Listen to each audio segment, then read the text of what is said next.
Ny ahitao arakajy mirindra dia isan'ny paikady entin'ny ministeran'ny fambolena sy ny fiompiana mba hanatsarana sy ampitomboana ny vokatra. Ahatrarana ny velorano fasivina Andriamatoa filoham-pirenena Andry Rajoelina dia ny fahavitantena ara-tsakafo izany ary anovana ny sehatry ny fambolena eo amin'ny fiarovana ara-tsakafo ho fanatsarana ny fidiram-bola ireo tantsaha-tena sahirana. Eo ihany koa ny ampivoarana ny toe-karena amin'ny alalan'ny fanondranana ireo vokatra tsara kalitao sy ny fampiroboroboana ny sehatry ny fambolena eto amin'ny firenena.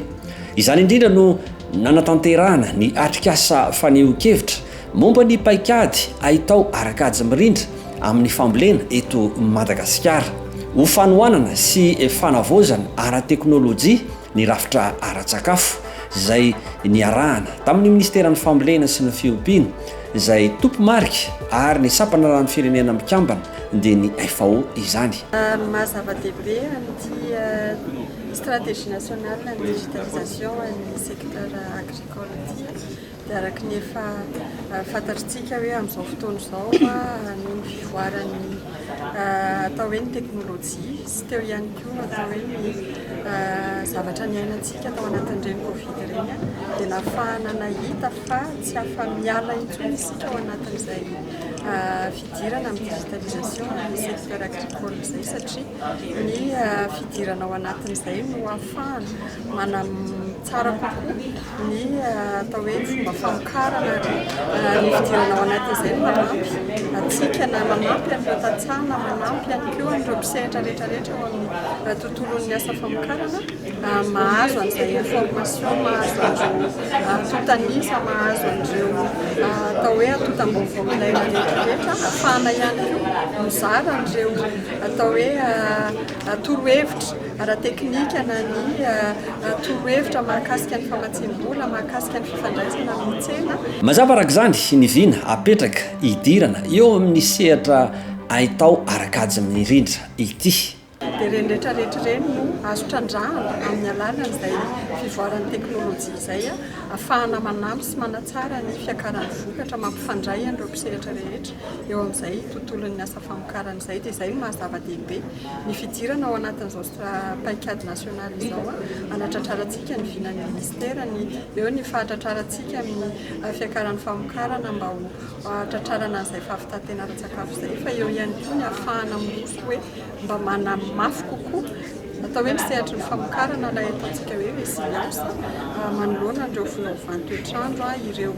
atao hoe sakana maro samihafa izay afaka fainganana sy ampiasaina ny alalan'izay fampiasana ny teknôlôjia vaovao. Ho an'ny sampandraran'ny firenena mikambana misahana ny sakafo sy ny ara-pambolena na ny FAO dia manome lanja ny fampiasana ny ahitao arakajy mirindra indrindra eo amin'ny sehatry ny fambolena. J'ai vu comment la digitalisation peut transformer l'agriculture, non seulement en termes de productivité, mais aussi en termes de gestion rationnelle des ressources comme la terre, comme l'eau, ainsi de suite. Et donc en termes de respect pour l'environnement. Et ça facilite aussi, n'est-ce pas, l'évolution vers la conservation, vers l'accès au marché, ainsi de suite. Et donc, avec comme résultat l'augmentation du revenu des producteurs. Et quand nous parlons d'agriculture, très évidemment, il n'y a pas que les cultures, il y a l'élevage, il y a la pêche, il y a l'aquaculture, ainsi de suite. Il y a toutes ces dimensions-là qui font partie de l'agriculture avec grand A. Tout cela peut être révolutionné et ça peut nous permettre de faire un pas de géant, comme nous l'avons dit tous les deux tout à l'heure, vers le développement agricole durable et inclusif que nous attendons. Et donc, dans le cas de Madagascar, malheureusement, et nous l'avons vu lors des présentations qui ont été faites par les experts, le manque d'accès à ces technologies, malheureusement aussi le manque de connaissances, n'est-ce pas, sont des choses que nous devons essayer de combattre à tout prix. L'amélioration aussi des infrastructures pour que ceux qui aujourd'hui